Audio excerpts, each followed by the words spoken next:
In the name of Allah, the most gracious, the most merciful, praise be to Allah and peace and blessings be upon the Messenger of Allah, our Master Muhammad, and upon his family and all his companions.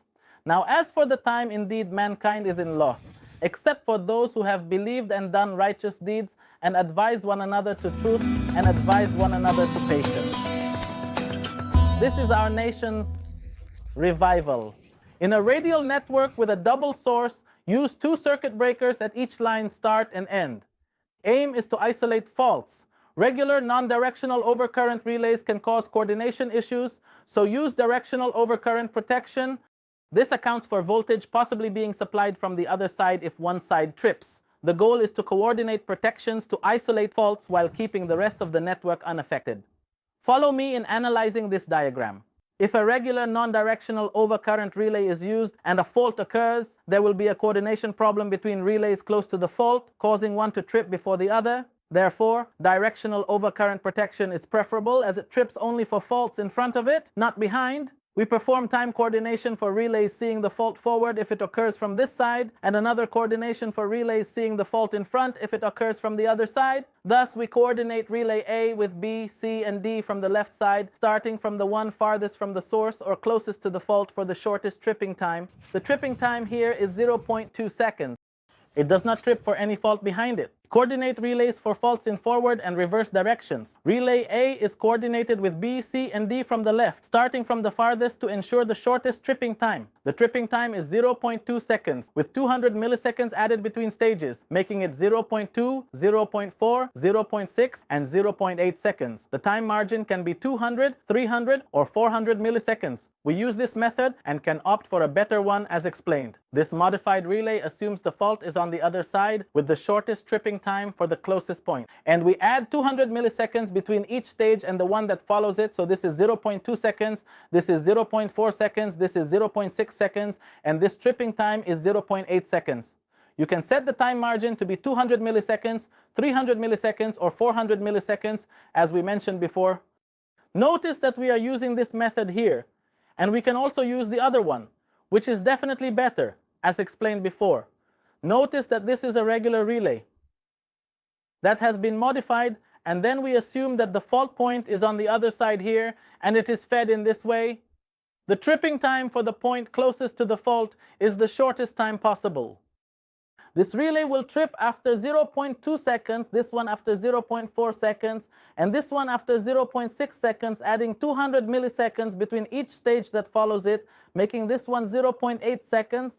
If a fault occurs at this point, all these relays will see the fault as if it is forward, because the current will pass through all of them.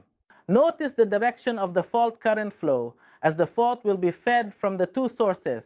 Also, notice that this relay will not sense the fault at all because it is reversed for it. The goal here is to isolate only the cable where the fault occurred. This is the cable stretched between bus bar B and bus bar C.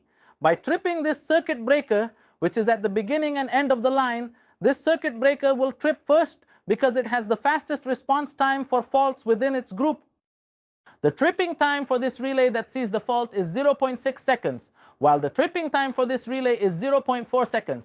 Therefore, this relay will trip after a tripping time of 0.6 seconds, and it will trip before this one because its time is 0.6 seconds, while this one has a tripping time of 0.8 seconds. Relays next to the source don't need directional protection because faults must trip immediately even if behind. Tripping time for faults here is high, a downside of relay coordination. In a ring system, 2 circuit breakers are at the line start and end as faults are fed from both sides even with one source. The ring's connection allows feeding from another direction, so only 1 circuit breaker is needed in a radial network with 1 source. Time coordination in a ring system divides the circuit into 2 parts. Coordination for relays seeing the fault forward if it's on one side and another for the opposite side. Time grading between stages ranges from 0.2 to 0.4 seconds. Relays close to the source should be non-directional overcurrent relays. It will be fed from 2 sides even if I have 1 source, but the way the ring is connected allows for feeding from another direction. So, we only place 1 circuit breaker for the line if I have only 1 source in a radial network. As for the time coordination in the case of using a ring system, it follows the same idea we mentioned earlier, where we divide the circuit into 2 parts. The first part is the time coordination between all the relays that see the fault in a forward direction, if the fault is on this side. Coordinate relays seeing faults forward, setting time grading between stages from 0.2 to 0.4 seconds. Relays near the source should be non-directional overcurrent relays to detect faults ahead and behind. Notice the small arrows above relays. For time coordination in parallel lines, it's a special ring system case explained earlier from directional overchrome release. This is so they can sense faults that are in front of them as well as those that are behind them relative to the source.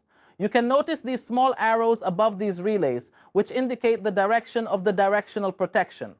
As for the method of time coordination in the case of a parallel line, this is considered a special case of the ring system, and we have explained this particular case in detail earlier. These two relays serve as directional protection, while the ones near the source are non-directional. Timing coordination is 0.2 and 0.4 seconds for both transmission lines. Coordination for directional and non-directional overcurrent will be repeated for earth fault. This ensures selectivity and supports the electricity company's goal of uninterrupted power supply. So, this is 0.2 seconds and this is 0.4 seconds. The coordination we did between the directional overcurrent and non-directional overcurrent in all the previous systems will be done again independently and separately for the directional earth fault and non-directional earth fault. Through this time coordination between the different relays, we ensure that we achieve one of the most important requirements of protection, which is selectivity, in addition to achieving the main goal of the electricity company, which is continuous power supply without unnecessary interruptions. The main goal of the electricity company is to provide continuous power supply without unnecessary interruptions,